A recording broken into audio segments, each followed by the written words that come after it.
Naipon na kayo dyan lahat. Ayan, oras na po ng kanilang pagkain. Ang ulam po nila, nilagang manok na merong malunggay at okra. Ayan. Ayan po yung kanilang ulam. Lapit natin. Ayan po, may manok po siya, tapos merong malunggay at okra. Ayan po, kung mapapansin nyo, sa malayo kasi hindi kita yung mga manok. Pero may manok po siya, hinihimay po namin kasi hindi po namin sila pinapakain ng buto. Ayan po yung kanilang ulam. Tapos ayun po yung pagkain ni Shelo. Binili na po namin siya ng patungan ng pagkain. Pray na daw, pray. Hindi na mahihirapan si Shelo. Pray na muna. So, Panginoon, magandang tanghali po sa inyo.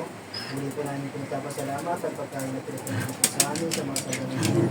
Bigyan niyo po kami ng maraming mga blessing. Pinupuri po namin kayo. Amen. Amen. Pwesto na. Pwesto na, guys. Dib, pwesto na na. Tayo na. Dito ka sa kabila. Shelo, pwesto ka na, bibi. Shelo. Clear ka muna sa kabila. Clear. Tignan po natin. First time gagamitin ni Shelo yung kanyang pagkainan.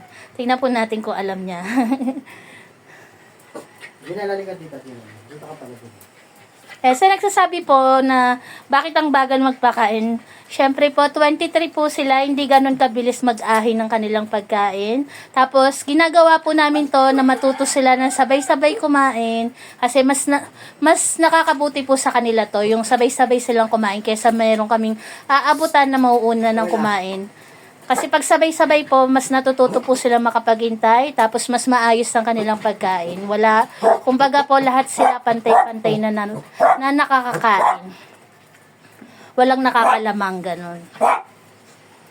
Sobra pala. Dave, mamaya din. Kasi sa dami po nila, mas maganda po yung ginagawa namin na sabay-sabay talaga sila kung kumain. Yan.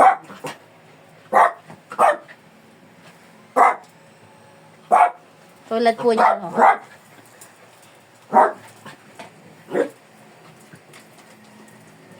Si Shelo ko, ayun. Igaw mo na daw pa.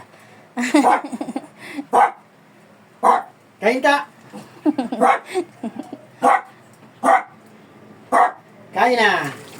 Alam ni Shelo eh. Itututok natin kay Shelo.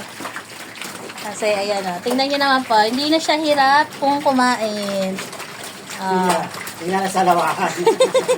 Tapos yung iba. Kakain sa kabila, kakain sa isa. Siyempre, lagay din natin sa iba.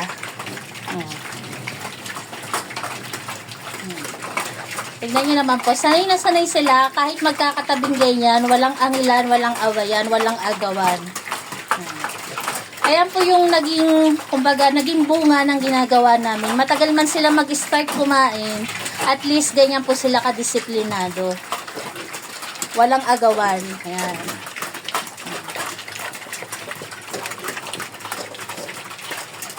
Siyempre po, dahil alaga po namin sila, hindi naman sila nakakaramdam ng sobrang gutom. Kasi nga po, alaga po namin sila.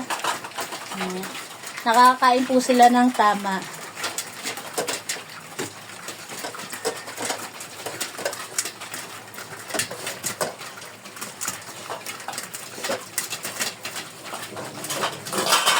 Hindi na ubos ni Shelo.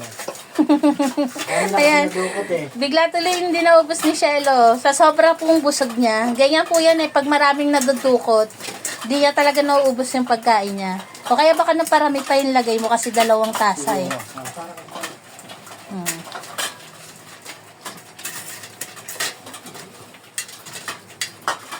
Ayan po, nairaos na naman po ng aming mga par babies ang kanilang pananghalian. Salamat po sa tumapos ng aming video na to. God bless po sa atin. Sinimot na ni Naastig yung pagkain ni Shelo. Ayun lang po si Shelo. Makita niyo po kung gaano kabait si Shelo. Kapag busog na po siya, nakaganyan lang po siya, nakaupo lang sa isang tabi. Dahil busog na siya. Hindi katulad ng pag mag-aahin, maingay siya tapos walang ginawa kundi dukot dito, dukot doon.